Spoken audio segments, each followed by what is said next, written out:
మన ప్రభువును ప్రియ రక్షకుడైన యేసుక్రీస్తు ప్రభు నామంలో లోగోస్ బైబిల్ తరగతులు చూస్తున్న ప్రతి ఒక్కరు కూడా ప్రత్యేకమైన వందనాలు. ఈ యొక్క ఛానల్లో యేసుక్రీస్తు ప్రభు వారి యొక్క జీవిత చరిత్రను సువార్తల ద్వారా మనము మొదటి నుంచి చివరి వరకు కూడా ధ్యానం చేసుకుందాం, నేర్చుకుందాం దేవుని వాక్యాన్ని. సువార్తలు మనకి 4 సువార్తలు ఉన్నాయి. 4 సువార్తల్లో యేసుక్రీస్తు ప్రభు వారి గురించిన జీవిత చరిత్ర వ్రాయబడింది. అసలు సువార్త అంటే ఏంటి? సువార్తని మనం ఎందుకు వినాలి, సువార్తని మనం ఎందుకు చదవాలి అన్న విషయాలు ఒక్కసారి మనం ఆలోచిస్తే, సువార్త అంటే మంచి వార్త. ఎవరికి మంచి వార్త?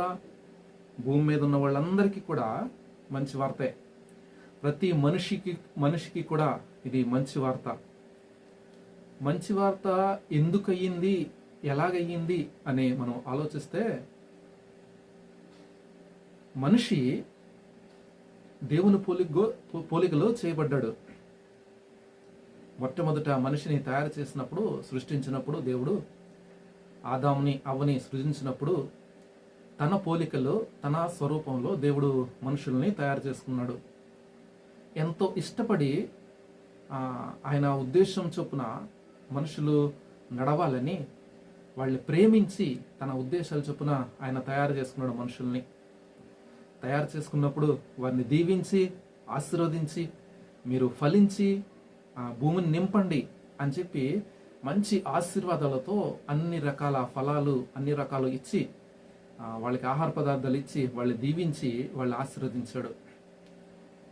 దేవుని ఆశీర్వాదం పొందిన మనిషి భూమి మీద జీవించి,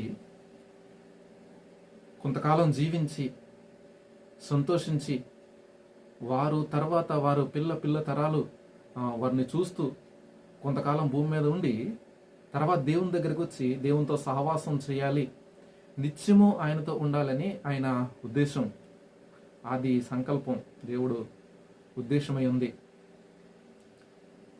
దేవుని పోలికగా చేసుకున్న వ్యక్తి మొట్టమొదట్లో చాలా సంతోషంతోనూ ఆనందంతోనూ దేవునితో గడపడం మొదలుపెట్టాడు. తన ప్రయాణంలో దేవునితో సహవాసం చేయడమే ఎక్కువగా చేసేవాడు. దేవునికి విరోధి అయిన సాతాను దేవుని పోలికగా ఉన్న మనిషిని ఎలాగైనా సరే చెడిపేయాలని, తన దేవునితో సహవాసంలో ఉండకుండా చేయాలని, దేవునికి తనకి ఉన్న ఒక మంచి అన్యోన్య సహవాసాన్ని చెడగొట్టాలని,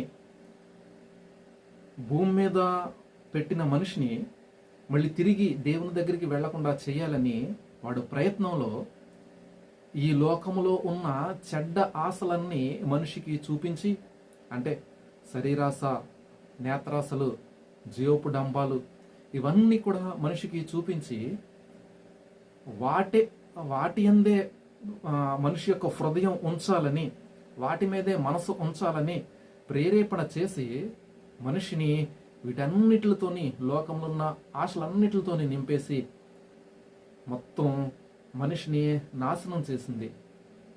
కారణం ఏంటంటే, దేవుని పోలికలో ఉన్న మనిషి అంటే సాతానుడికి ఇష్టం లేదు. దేవునికి విరోధి సాతాను. అలాగే అందుకనే మనకి కూడా విరోధులుగా, మనుషులకు కూడా విరోధులుగా ఉంటూ, దేవుని దగ్గర నుంచి వచ్చిన వ్యక్తి, మనిషి మళ్ళీ దేవుని దగ్గరికి తిరిగి వెళ్ళకూడదనే ఉద్దేశంతో మొత్తానికి భూమిని అంతర్ని చెడగొట్టేశాడు మొత్తానికి. ఇలా ఉన్నప్పుడు దేవుడు తన స్వరూపంలో, తన పోలికల చొప్పున మంచి ఉద్దేశాలతో చేసినట్టు మనిషి ఇలా చెడిపోవడం ఇష్టం లేక, మళ్ళీ కొంతకాలం జీవించి తన దగ్గర రావాలని దేవుడు కోరుకున్న వ్యక్తి ఈ భూమి మీదే ఉండిపోయి, లేకపోతే సాతానుడు చెప్పినట్లుగా వాడు చేస్తూ, మనుషులు చేస్తూ నరకంలోనికి వెళ్ళిపోవడం దేవునికి ఇష్టం లేక చేసినటువంటి క్రియ మనం ఈ గ్రంథం ద్వారా, సువార్తల ద్వారా మనం చూడగలుగుతాం. ఏంటంటే ఆ క్రియ, దేవునికి ఉన్న, తండ్రికి ఉన్న ఏకైక కుమారుడైన యేసుక్రీస్తు ప్రభు వారిని భూమి మీదకి పంపించి, తన ద్వారా సాతాన్ని ఓడించి, జయించి, ఆ జయించడం ద్వారా వచ్చిన విజయాన్ని మనకిచ్చి, ప్రత్యేకించి మన మీదున్న దేవునికి, సాతానుడు ఏదైతే మనల్ని దేవునికి దూరంగా చేయడం వల్ల దేవుని ఉగ్రతకి మనల్ని పాలు చేశాడో, ఆ ఉగ్రతను అతన్ని తీసివేసి శాతాన్ని జయించి మనకు విజయాన్ని ఎలాగిచ్చాడు అన్న విషయాల్ని ఈ సువార్తల్లో మనం చూస్తాం. ఇది గొప్ప వార్తే కదా, మనుషులందరికీ కూడా మంచి వార్తే కదా. శాతాను ద్వారా లేకపోతే మనం చేసిన క్రియల ద్వారా కూడా ఉగ్రతకి పాలైపోతున్న వాళ్ళందరినీ కూడా దేవుని యొక్క స్వరూపంలోనికి మళ్ళీ తిరిగి మార్చుకుని ఆయన రక్తం ద్వారా కడిగి పవిత్రపరిచి ఆయన దగ్గరికి చేర్చుకోవడానికి చేసినటువంటి గొప్ప క్రియ ఈ గ్రంథం ద్వారా ఈ సువార్తల ద్వారా మనం చూడగలుగుతాం. అందుకనే మంచి వార్త అయింది. ఈ సువార్తల ద్వారా 4 సువార్తలు మనకున్నాయి. ఈ 4 సువార్తల్లోనూ ఈ మంచి వార్తను మనకు దేవుడు తన భక్తుల ద్వారా తెలియపరచడం జరిగింది. ఇందులో యేసుక్రీస్తు ప్రభువారి సువార్తల్లో యేసుక్రీస్తు ప్రభువారు జీవితాన్ని మొదటి నుంచి, ఆయన పుట్టిక దగ్గర నుంచి తన సేవా పరిచర్య, తన చేసినటువంటి క్రియలు, దేవుడు సంచరించి యేసు ప్రభువారు భూమి మీదకి వచ్చి సంచరించినటువంటి స్థలాలు, ఆయన ఏ దేశంలో అయితే సంచరించాడో ఆ యొక్క భౌగోళిక పరిస్థితుల గురించి, అక్కడున్న రాజుల గురించి, అన్నిటి గురించి ఈ గ్రంథంలో వ్రాయబడడం జరిగింది. ఈ గ్రంథం లూకాసు సువార్తని ఈ సమయంలో మనం ధ్యానించుకుందాం. ఈ గ్రంథంలో యేసుక్రీస్తు ప్రభు వారి యొక్క జీవిత చరిత్ర మొత్తం కూడా రాసుకొచ్చాడు. ఆయన అందరికంటే ఎక్కువగా రాసుకొచ్చి కూలంకషంగా పరిశీలనాత్మకంగా ఆయన యొక్క పుట్టుక దగ్గర నుంచి పరిచర్య, మరణము, యేసుక్రీస్తు ప్రభు వారు మరణించి తిరిగి లేవడము, పునరుద్ధానుడై మళ్ళీ తండ్రి దగ్గరికి వెళ్ళడము, పరలోకానికి వెళ్ళిపోవడం, ఇవన్నీ కూడా ఈ సువార్తల్లో చక్కని రీతిగా వ్రాయడం జరిగింది. కనుక ఈ సువార్తలను మనం చదవడము, వినడము కూడా మనకి ఉపయోగకరం, మనకి ధన్యత. దీని ద్వారా ఈ సువార్తల్ని ధ్యానించడం ద్వారా యేసుక్రీస్తు ప్రభు వారు మనకి చేసినటువంటి క్రియలు కూడా అన్నీ కూడా మనకి తెలుస్తాయి. ఇది కేవలము దేవుని నమ్ముకున్న వాళ్ళు మాత్రమే రాశారని కాదు, వాళ్ళకి మాత్రమే లేకపోతే యూదులకు ఒక్కళ్ళకే అని కాదు. ఈ గ్రంథము యావత్ మానవాళ్ళకి ఉపయోగపడేటువంటి గ్రంథం. ఎందుకంటే మనుషులందరూ కూడా పాపం చేసి దేవుడు అనుగ్రహించే మహిమను పొందలేకపోతున్నారు అన్న మాట బైబిల్ గ్రంథంలో వ్రాయబడి ఉంది. మనం పాపం చేసాం, దానివల్ల ఆ దేవుడు అనుగ్రహించే మహిమను పొందలేకపోతున్నాం. పాపం చేయడానికి కూడా ఆ శాతానుడు మన ప్రేరేపించి ఒత్తిళ్లు మన మీద పెట్టడం వల్ల ప్రేరేపించి పాపం చేసిన వారుగా మనం ఉంటున్నాం. తర్వాత మనమే ఈ లోక ఆశలన్నీ కూడా మన మీద వేసుకుని ఈ ఆశల ద్వారా దేవునికి దూరం అయిపోయిన వాళ్ళందరినీ కూడా దేవుడు తన హక్కుని చేర్చుకున్నాడు.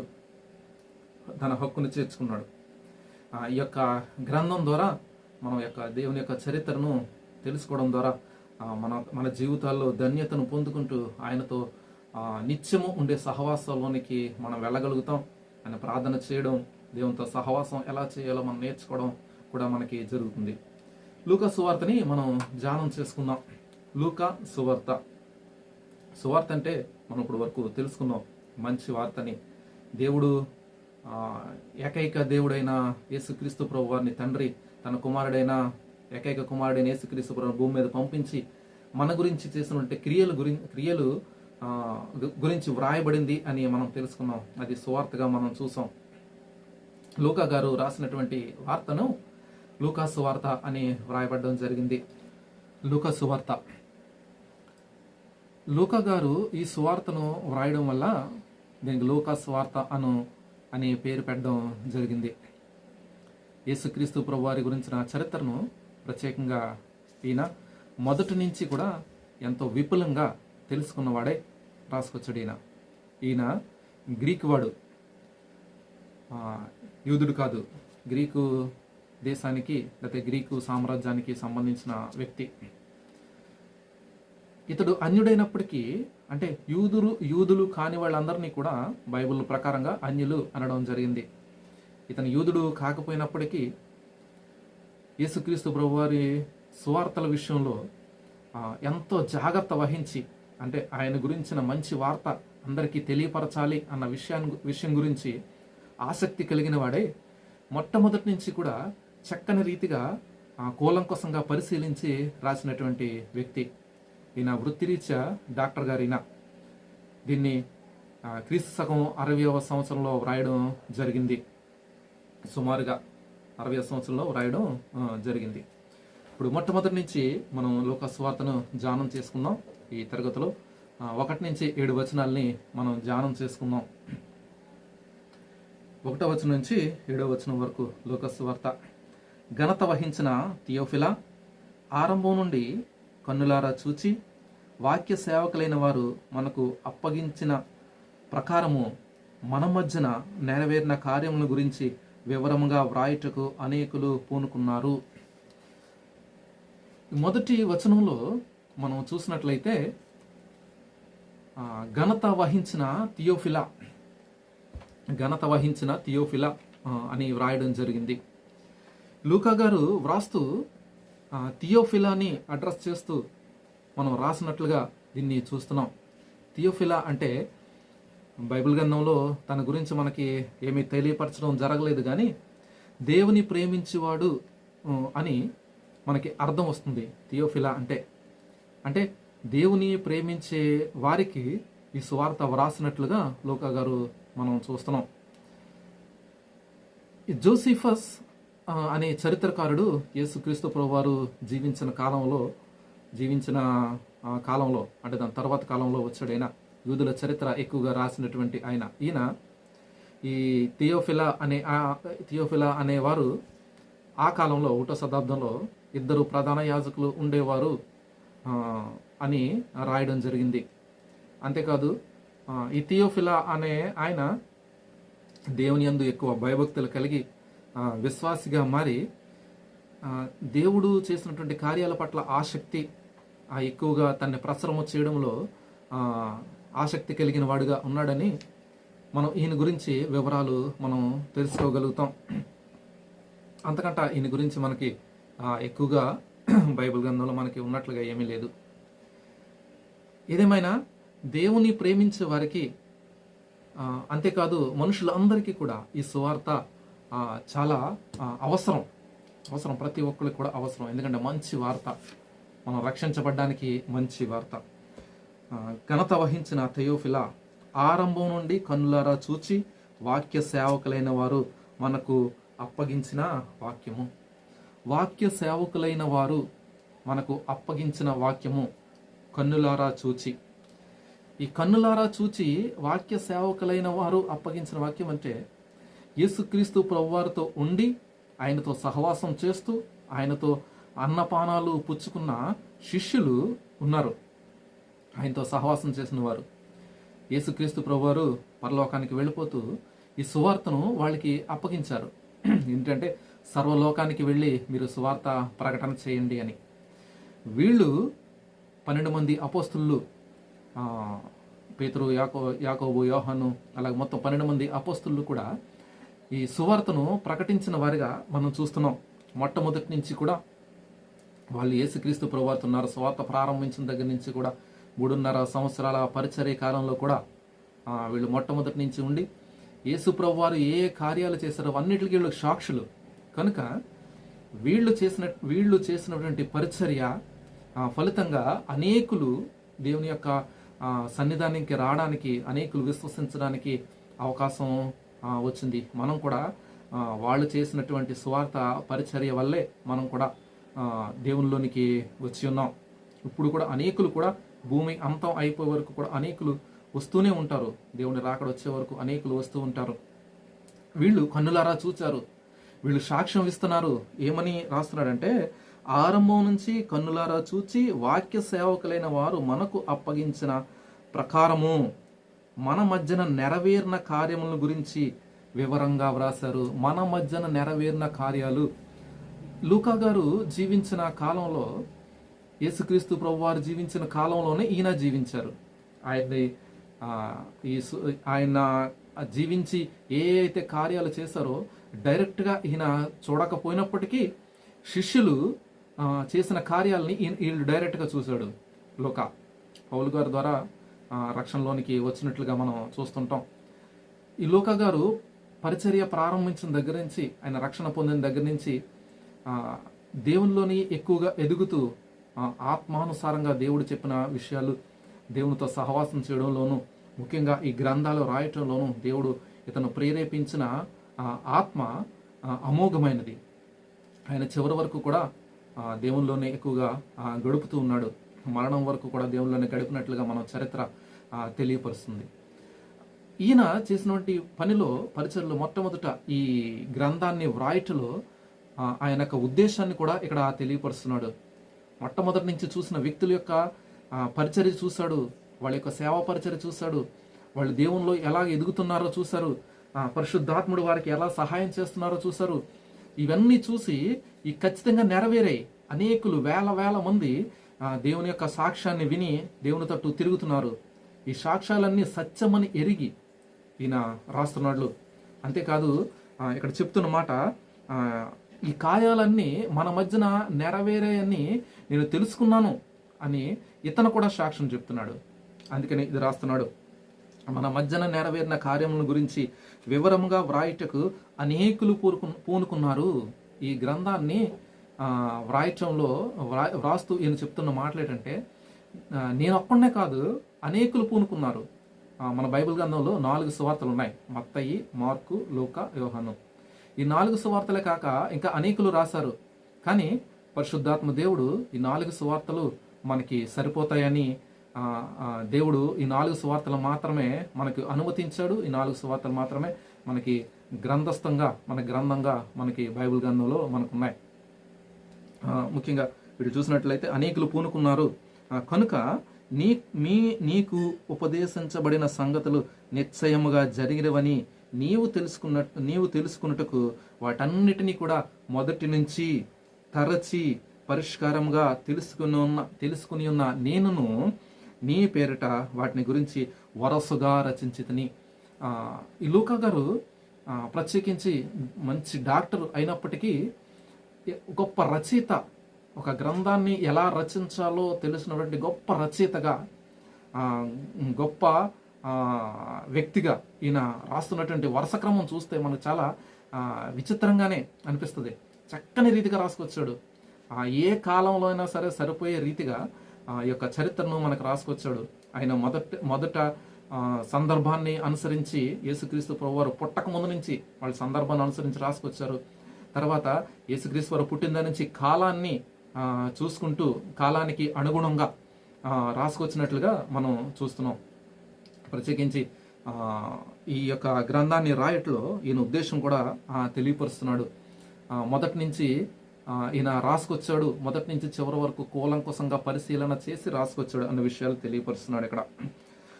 తర్వాత 5వ వచనంలో మనం చూసినట్లయితే, యోధా దేశపు రాజైన హేరోదు దినముల్లో అని ఇక్కడ వ్రాయడం ప్రారంభించాడు. ఈయన యోధా దేశపు రాజైన హేరోదు దినాలు. యోధా దేశాన్ని అంటే ఇశ్రాయేల్ దేశాన్ని 1వ శతాబ్దంలో యేసుక్రీస్తు జన్మించే కాలంలో హేరోదు పరిపాలిస్తున్నాడు. ఈయన్ని గనుడైన హేరోదు అంటారు. గనుడైన హేరోదు ఇతడు క్రీస్తు పూర్వం 37వ సంవత్సరం నుంచి క్రీస్తు శకం 4వ సంవత్సరం వరకు ఈయన పరిపాలించాడు.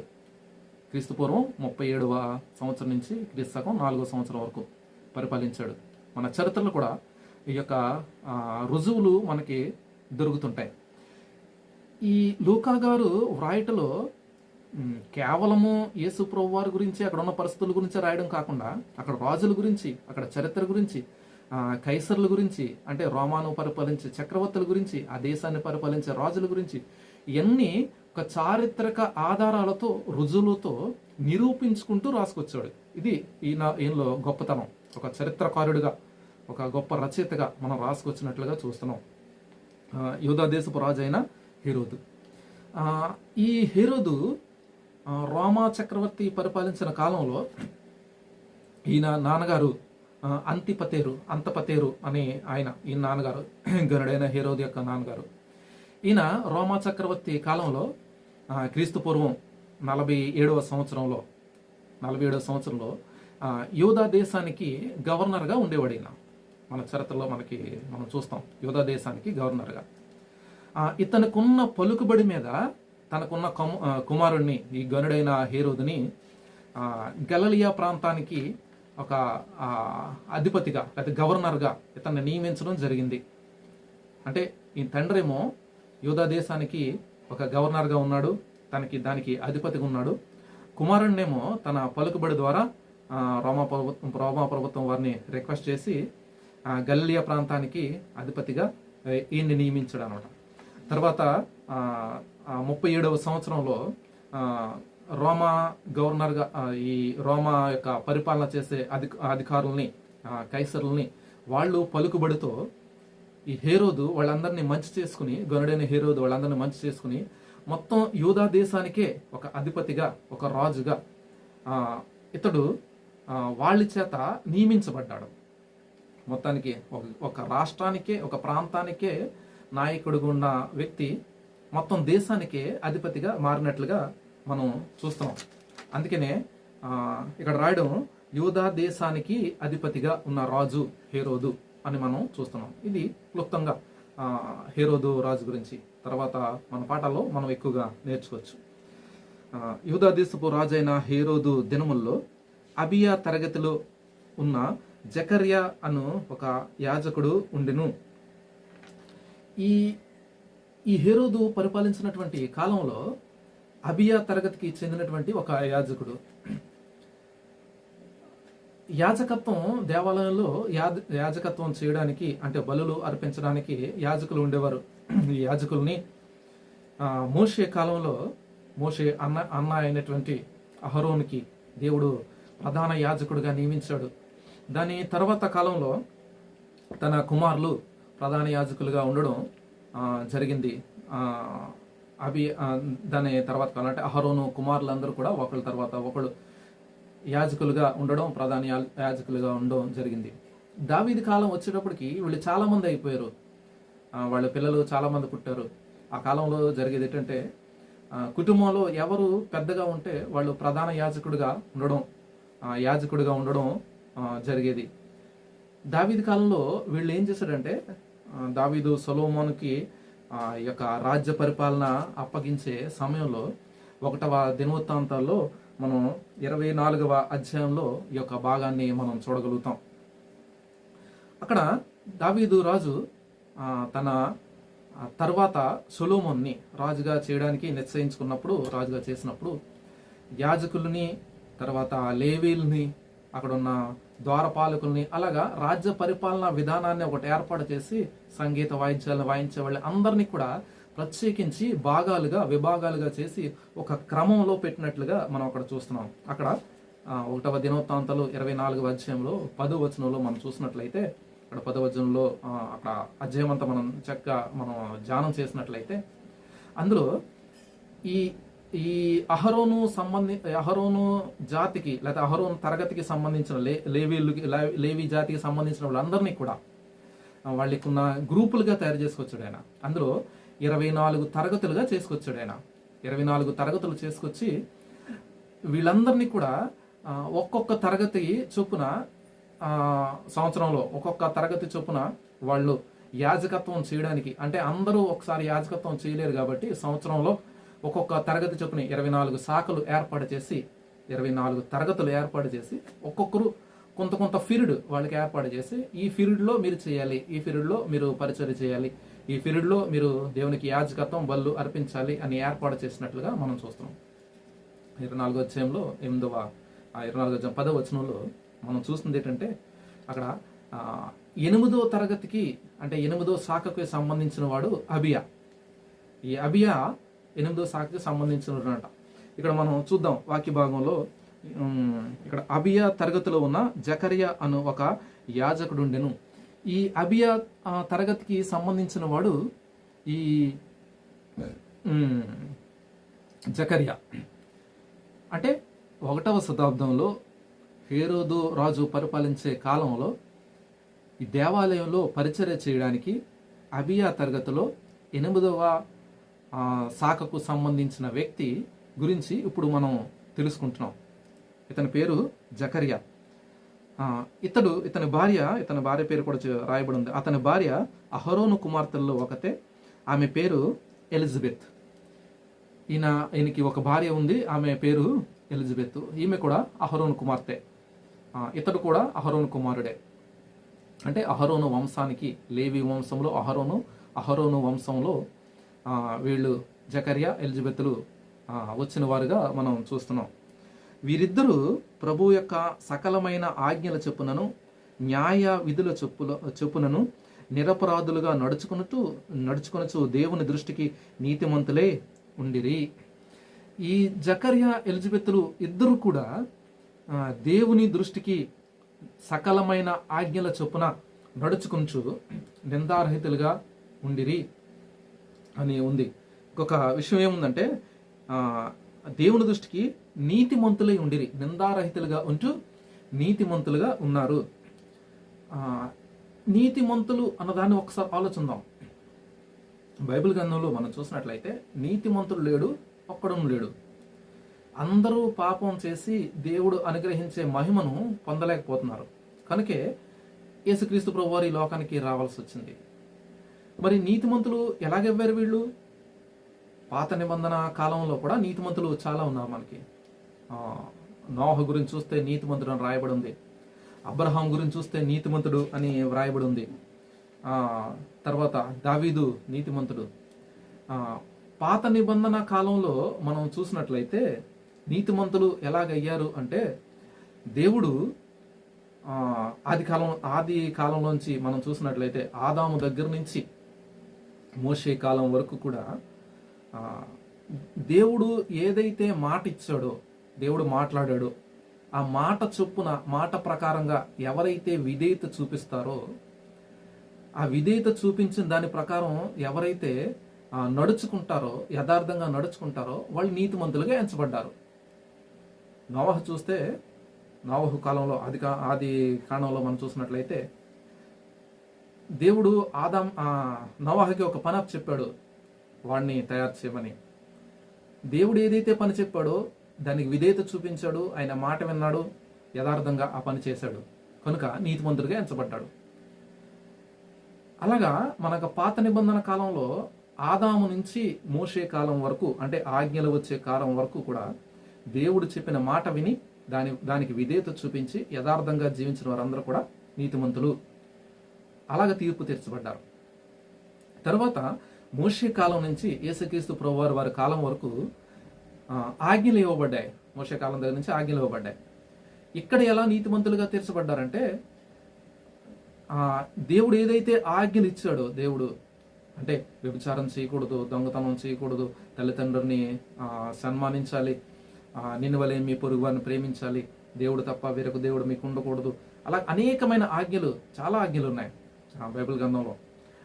ఈ ఆజ్ఞలు, ప్రతి ఆజ్ఞని కూడా తూచా తప్పకుండా పాటిస్తూ ఎవరైతే ఉంటారో, ప్రత్యేకించి యథార్థంగా జీవించడానికి ఇష్టపడిన వాళ్ళందరూ కూడా, ఇక్కడ వాక్య భాగాన్ని మనం చూసుకుంటే, వీళ్ళు సకలమైన ఆజ్ఞల చొప్పున యథార్థంగా జీవించారు, నిరపరాధులుగా ఉన్నారు, అందుకనే నీతిమంతులుగా అయ్యారు అన్న విషయాన్ని మనం చూస్తున్నాం. వీళ్ళు మోషే కాలంలో ఉన్నవారు కాబట్టి వీళ్ళు యథార్థంగా అవ్వడానికి ఆజ్ఞల్ని చక్కని రీతిగా పాటించారు, యథార్థంగా జీవించడానికి వాళ్ళు ఇష్టపడ్డారు.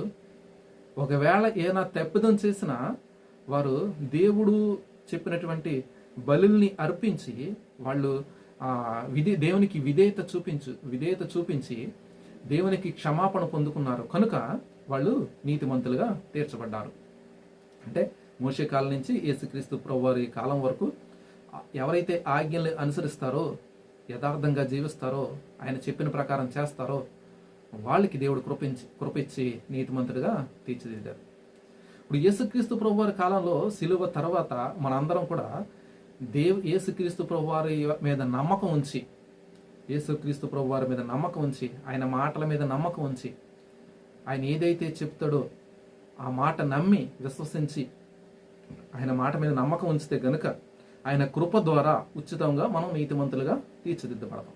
అంటే 3 కాలాల్లో ఎక్కడైనా సరే కృప ద్వారానే నీతిమంతులుగా తీర్చిదిద్దబడతాం.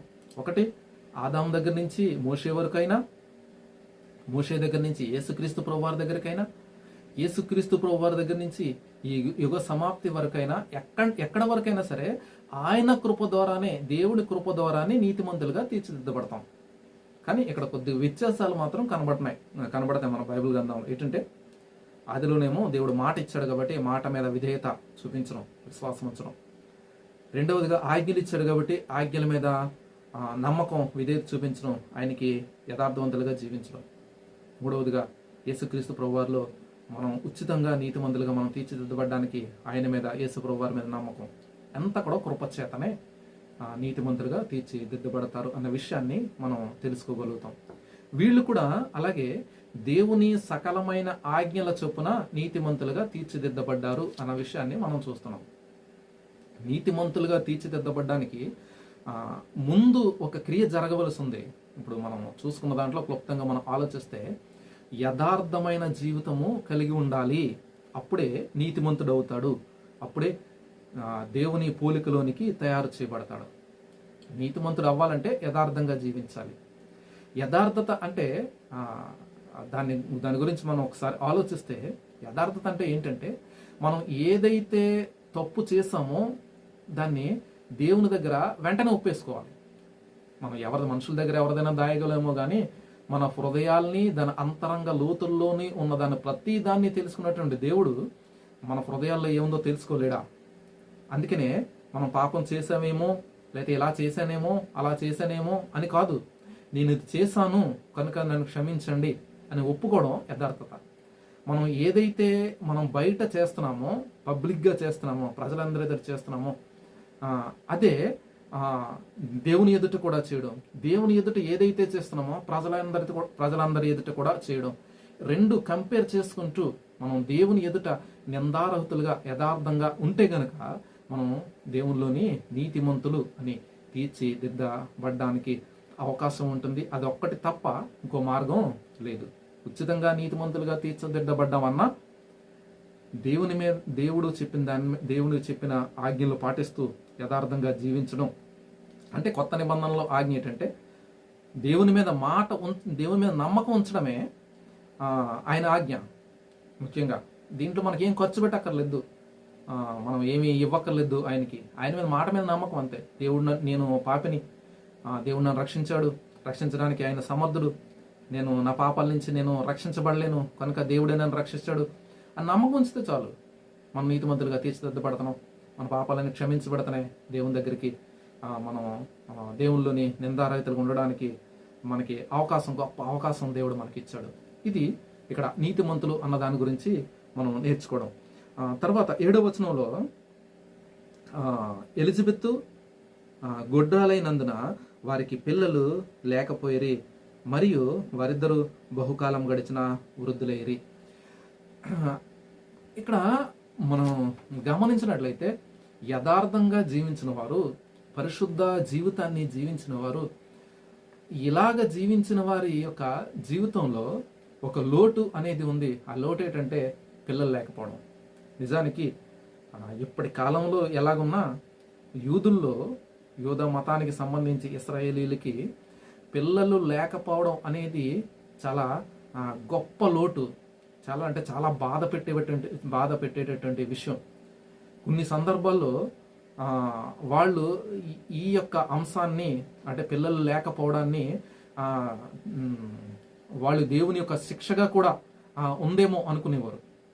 ఎందుకంటే వారి ద్వారా వారి వంశాభివృద్ధి పెరగాలి అంటే దేవుడు ఖచ్చితంగా వాళ్ళ గర్భాలు తెరవాలి, పిల్లలు ఖచ్చితంగా వాళ్ళకి ఉండాలి. వారి ద్వారా వారి వంశాభివృద్ధి అనేది జరగవలసి ఉంది. కానీ బైబిల్ గ్రంథంలో మొదటి నుంచి మనం చూసినట్లయితే ఆదాము దగ్గర 16వ అధ్యాయంలో మనం చూస్తాం. లేకపోతే యాకోబు, ఆదాము కుమారుడు ఇస్సాకు కుమారుడు యాకోబు, వీళ్ళకి కూడా మొట్టమొదట్లో పిల్లలు లేరు. మనం 16వ అధ్యాయంలో, ఆది కాండంలో మనకి 16వ అధ్యాయంలో మనం చూసినట్లయితే వారికి 16వ అధ్యాయం 2వ అధ్యాయంలో అబ్రహాము సారాల గురించి మనం చూసినట్లయితే దేవుడు తనకి సంతానాన్ని ఇవ్వలేదు అని సారా చెప్తుంది. నిజమే, దేవుడు వాళ్ళకి 75వ సంవత్సరంలో అబ్రహాము దేవుడు పిలుచుకున్నాడు. సుమారు 25 సంవత్సరాలు వాళ్ళకి సంతానం లేదు. దేవుడు ఇవ్వకపోతే సంతానం అనేది ఎవరి వల్ల సాధ్యం కాదు. మనకు కూడా పిల్లలు పుట్టినప్పుడు మనకు పిల్లలు పుట్టారు అంటాం, కానీ నేను సంపాదించుకున్నాను అని చెప్పడానికి ఎవరి వల్ల కాదు, అది వీలు కాదు. దేవుడే ఇవ్వాలి సంతానాన్ని. దేవుడిస్తేనే సంతానం వస్తుంది. అంటే దేవుడు తప్ప మనకి సంతానం అనేది, పిల్లలు అనేది కలగడము, అంటే భూమి మీద ఒక జీవి జీవించడము లేక పుట్టడము అనేది జరగదు అనేటువంటిది బైబిల్ సత్యం. దాన్ని గమనించాలి. అబ్రహాంకి వాగ్దానం చేయబడింది, నేను గొప్ప జనానికి తండ్రిగా చేస్తాను, మీ ద్వారా ఇశ్రాయేలు దేశాన్ని, కనాను దేశాన్ని మీకు ఇచ్చేస్తాను, గొప్ప దేశం అయిపోద్ది అని వాగ్దానం చేసినప్పటికీ దేవుడు 25 సంవత్సరాలు వాళ్ళకి పిల్లలు ఇవ్వలేదు. కారణం, దేవుడు అతన్ని పరిశోధించాడు అని బైబిల్ గ్రంథంలో మనం చూస్తున్నాం. కొన్ని సందర్భాల్లో మనకి కూడా, మన కుటుంబస్తుల్లో ఈ వాక్యం చూస్తున్న వారిలో కూడా కొంతమందికి పిల్లలు లేనప్పుడు వారు చాలా బాధపడుతుంటారు, చాలా వేదన చెందుతుంటారు. నిజమే, దుఃఖం బాధ ఉంటుంది, కానీ దేవుడు ఇవ్వకుండా మనకి ఏది కూడా మన జీవితంలో రాదు, మన జీవితంలో జరగదు. మనం ప్రార్థన చేస్తాం, ప్రార్థన చేయడం మన వంతు, ప్రార్థన చేయాలి. దేవుడి చిత్తాన్ని ఎరిగి మనం ప్రార్థన చేయాలి. చాలా సందర్భాల్లో కుమార్తెల గురించే కాదు, పిల్లల గురించే కాదు, చాలా వాటి గురించి మనం ప్రార్థన చేసినప్పుడు దేవుడు చాలా ఇవ్వడు. కొన్ని పరిస్థితుల్లో ఒకటి అడుగుతుంటే ఒకటిస్తాడు. కొన్ని ప్రార్థన చేసినప్పుడు కొన్ని వెంటనే ఇస్తుంటాడు, కొన్ని దేవుడు వెంటనే ఇవ్వడు, కొన్ని ఏమో ఆలస్యంగా ఇస్తుంటాడు. ఏది చేసినా దేవుడు సర్వాధికారి, సర్వసృష్టికర్త, సార్వభౌముడు, అంటే సమస్తానికి అధికారి కాబట్టి, ఆయన సమస్తాన్ని ఎరిగినవాడు కాబట్టి, మన జీవితంలో ఎప్పుడు, ఎక్కడ, ఎలాగా, ఏది మనకి అవసరమో దాన్ని ఆయా సమయాల్లో ఇస్తాడని మనం గుర్తించి దేవుని మీద విశ్వాసం కలిగి దేవునికి ప్రార్థన చేయవలసిన అవసరత మనకుంది. ఇక్కడ దేవుని యందు భయభక్తులు కలిగినటువంటి జకరియా, ఎలిజబెత్లు కూడా నీతిమంతులుగా, యథార్థవంతులుగా ఉన్న వారికి కూడా బిడ్డలు లేరు. కానీ వారికి లేరా అంటే తర్వాత కాలంలో వాళ్ళకి బిడ్డలు వచ్చినట్లుగా మనం చూస్తున్నాం. యోహాను గొప్ప ప్రవక్త వాళ్ళకి పుట్టినట్లుగా మనం చూస్తున్నాం. అలాగే ఆదాము వంశావళిని చూసిన అబ్రహాము దగ్గర మనం చూస్తే, అబ్రహాంకి 25 సంవత్సరాలు లేట్ చేసినా సరే ఇస్సాకునిచ్చాడు. ఇస్సాకు అబ్రహాముకి వంశాన్ని నిలబెట్టేవాడుగా, తన తర్వాత ఒక జాతికి నాయకుడిగా కూడా ఉంటున్నాడు. తర్వాత ఇస్సాకు కూడా చాలా కాలం బిడ్డలు పుట్టలేదు. ఆది కాండంలోనే మనం చూసినట్లయితే 25 అధ్యాయం 23 వచనంలో అక్కడ మనం చూస్తుంటాం, ఇస్సాకు కూడా పిల్లలు పుట్టలేదు చాలా కాలం. అక్కడ మనం చూసినట్లయితే అప్పుడు దేవుడిని ప్రార్థన చేస్తాడు ఇస్సాకు. అంటే వాళ్ళ ద్వారా ఒక దేశాన్ని దేవుడు ఇస్తానని వాగ్దానం చేసినప్పటికీ వాళ్ళకి కొంత ఆలస్యం చేయడంలో వాళ్ళకి ఆశీర్వాదంగా ఉండడానికి దేవుడు చేశాడు తప్ప వేరే విధంగా ఏమీ లేదని మన చరిత్రను బట్టి చక్కని రీతిగా మనం తెలుసుకోవచ్చు. అలాగే తర్వాత ఇస్సాకుకి యాకోబు పుట్టాడు ప్రార్థన ఫలితంగా. తర్వాత యాకోబు కూడా ప్రేమించినటువంటి కుమారుడు పుట్టడానికి, ఎవరు రాహేలు ద్వారా పిల్లలు పుట్టడానికి చాలా కాలం పట్టేసింది. రాహేలు కూడా పిల్లలు పుట్టలేదు చాలా కాలం. తర్వాత దేవుని ప్రార్థన చేశారు, తర్వాత పిల్లలు పుట్టారు. అంటే మన జీవితంలో ఆలస్యాలు చాలా మట్టుకి మన జీవితంలో మన మేలుకే జరుగుతుంటాయి అన్న విషయాలు మనం తెలుసుకోవాలి. ఒకవేళ పిల్లలు లేకపోయినప్పటికీ దేవుడు మన జీవితంలో ఏదైతే తన చిత్తము కలిగి ఉన్నాడో అదే మనము శిరస వహించి దేవుని సార్వభౌమ అధికారానికి, దేవుని చిత్తానికి మన తల యొగ్గి దేవుని నామాన్ని స్తుతించవలసిన బాధ్యత మనపై ఉంది.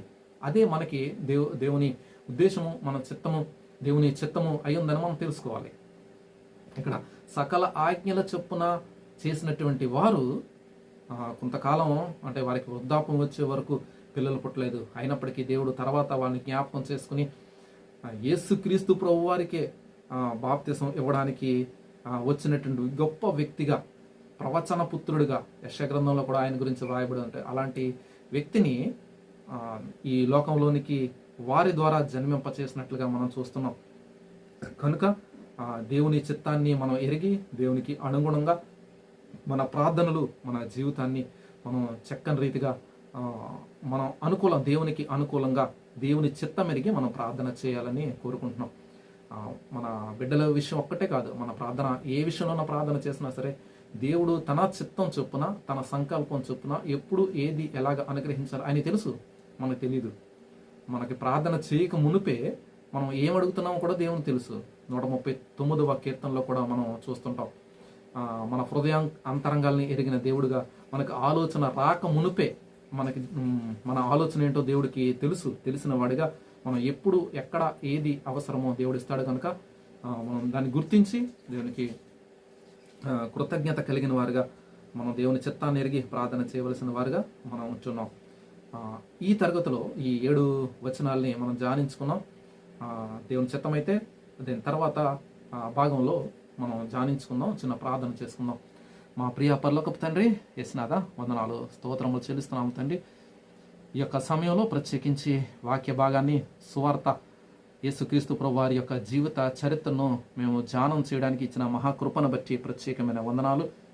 లూకా సువార్త ద్వారా ధ్యానించడానికి, మిమ్మల్ని తెలుసుకోవడానికి మొదటి నుంచి చక్కని రీతిగా వ్రాయించినటువంటి లూకా గారి ద్వారా ఈ సువార్తను ధ్యానం చేసుకుంటూ మా జీవితాల్లో, అనుదిన జీవితాల్లో మేలు పొందుకుంటూ మేము వాక్యాలకి హత్తుకుని కట్టుబడి ఉండేటట్లు వాక్యములో మమ్మల్ని మేము చూసుకుంటూ సరి చేసుకుంటూ మా జీవితాలు అనుదినము దేవునిలో ఆశీర్వాదాలు పొందుకుంటూ ముందు కొనసాగడానికి మాకు సహాయం దయచేయమని, నీ కృపలో బలపరచమని, ఏది ఎప్పుడు ఎక్కడ ఎలాగ అవసరమో నాయనా మాకు మా గురించి మాకంటే ఎక్కువ తెలిసిన దేవుడు కనుక మా అవసరతలు గుర్తెరిగి నీవే మాకంట ముందు ఇచ్చేవాడు కనుక మా ప్రార్థనలు ఆలకించి తగిన కాలమందు నువ్వు ప్రతిఫలం ఇస్తున్నందుకే ప్రత్యేకమైన వందనాలు చెల్లిస్తున్నాం.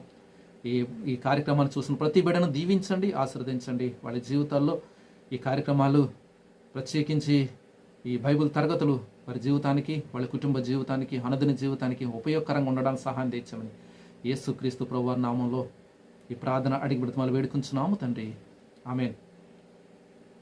ఈ కార్యక్రమాన్ని చూసిన ప్రతి ఒక్కరు కూడా ప్రత్యేకమైన వందనాలు తెలియపరుస్తున్నాను.